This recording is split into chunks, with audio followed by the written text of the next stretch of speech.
In this video, I'm going to share with you 5 reasons why you might not want to live in New York City. So if you're thinking about moving to New York City or curious about what life is like living here and you want to know all the pros and cons, then definitely watch this video until the end because I'm going to share with you 5 signs that you might not be ready to live in New York City. Hi guys, my name is Joy, and if you are new to our channel, hi, welcome. I live in New York City and I've been living here for almost 3 years now, and on this channel we talk about moving to New York City and life here, so consider subscribing if that's something that you're interested in. Now let's get into reason number 1 that you might not be ready to live in New York. And the first reason is you don't like a lot of noises. So I'm actually filming this out on my fire escape.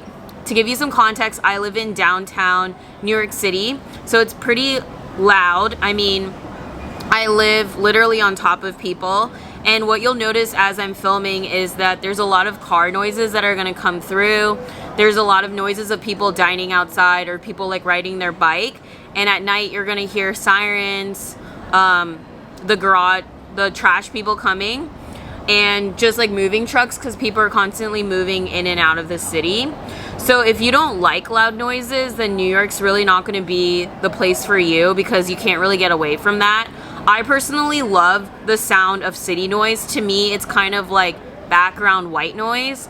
And whenever I go back home or I'm in the suburbs, I feel really out of place because to me, it's like way too quiet. So I really like outdoor noises and I enjoy it. So if you like that, then you should move here. The second thing as to why you might not be ready to live in New York City is that you don't like change.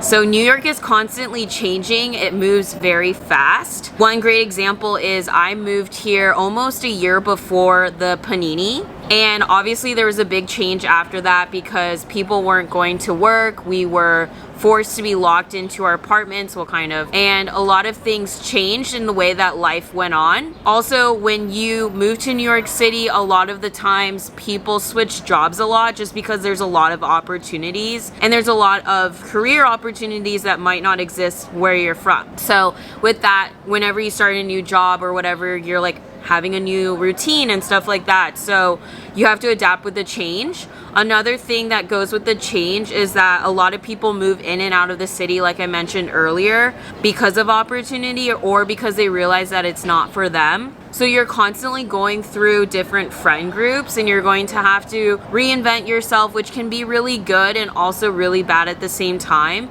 It's just how fast you can adapt. I think change is really good though, because change is the only constant, as like my mentors always told me. And I think change is really good because it pushes you to be out of your comfort zone. So I highly encourage you to embrace change. Okay, reason number 3 why New York actually might not be for you, and that is you don't like small spaces. Now I feel like a lot of these are very obvious, but I'm gonna state them anyways. I did an apartment tour. Some of you guys might have found me through there. I live in a 200 square foot pre-war apartment in downtown New York City. So I have to like be really creative with the way that I organize my space. If you guys want ideas on how to live in a small space, then definitely check my apartment tour over here if you haven't already. And if you want more ideas of how to live in a small space, comment below small spaces so I know. But I think the secret to like living in a small space is just being able to create little spaces of where you're going to have that space. So like, let's say you lived in a suburban house, you'd have that huge room, you just put your bed in the middle. That doesn't make sense. You have to make pockets in every part of your room or your apartment to make that compartmentalize into like its own little space, like a living room or a workspace or a hangout space, that sort of thing. But I personally love small spaces. I had a head start because if you know me, I lived in San Francisco before, so I kind of was already dealing with small spaces, but it really pushed me to like not be so materialistic and superficial as I was when I was living in the suburbs of Scottsdale and San Diego, and I had like all this room and a walk-in closet. I realized that a lot of the things I was buying like at TJ Maxx or Marshall's or like Nordstrom Rack just because it was a deal, actually like I didn't really need it and I was wasting money wasting space and just like becoming a consumptuous person. And I do like living in a small space because I feel like I have more of an intentional lifestyle. So I highly recommend you embrace small spaces. If you watch the Netflix show Marie Kondo, she'll actually talk about how you can reduce all the stuff you have in your life and not have so much stuff. So definitely check that out. But if you're not ready to make that move and you're not a billionaire and can afford like a 2,000 square foot townhouse, then yeah, you probably shouldn't move here. Okay, so the fourth one is you like having a car. So I don't think you should move here if you enjoy having a car. Here are the sirens. And that is because you really can't have your car anywhere. I mean, I know like 1 or 2 people that have their car in New York, but they're constantly getting tickets. And they're constantly having to move their car because like on a specific day of the week, there's sweep cleaning. So you have to move your car because let's say like every Monday or Wednesday of the month or whatever, they're going to actually sweep the streets.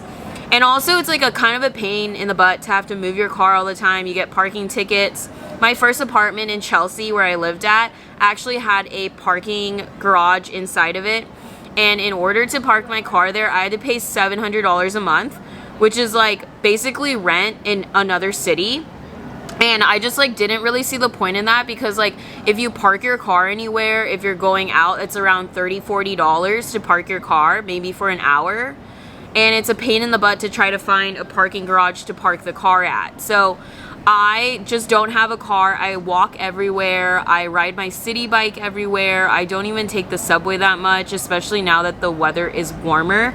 I'm filming this in May. Actually, it's June now. So it's June like 2nd actually. So it's definitely warmer out. And if I do want to rent a car to like go out to the countryside or go out of town, I am over 25. Yes, I'm over 25. So I can actually rent a car at any car rental place. There's actually one close to my apartment. I use it all the time.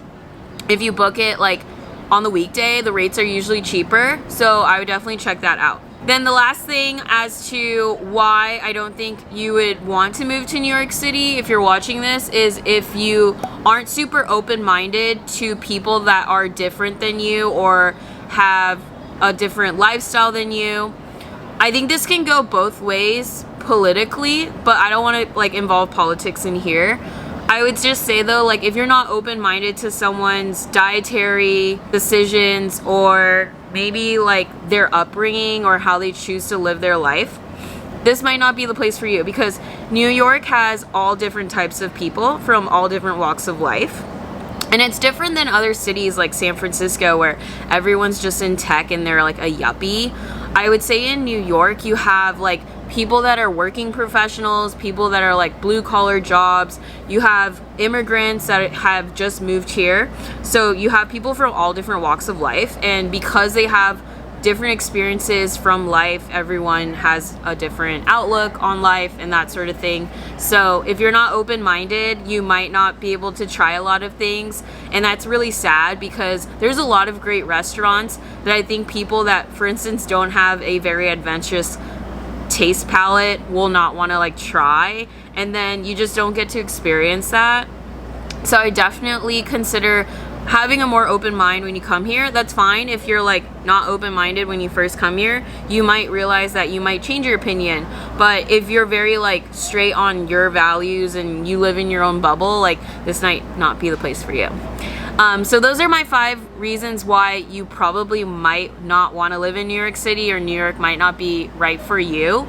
If you guys got value out of this and you want to see a part 2, then definitely share this video and give it a like. That way when I look at my my analytics, I can tell that you guys enjoy this type of content and I can make more videos that make sense to you. So I'll see you guys in the next time, and if you haven't already, consider subscribing and hitting the notification bell. I love you guys. Bye.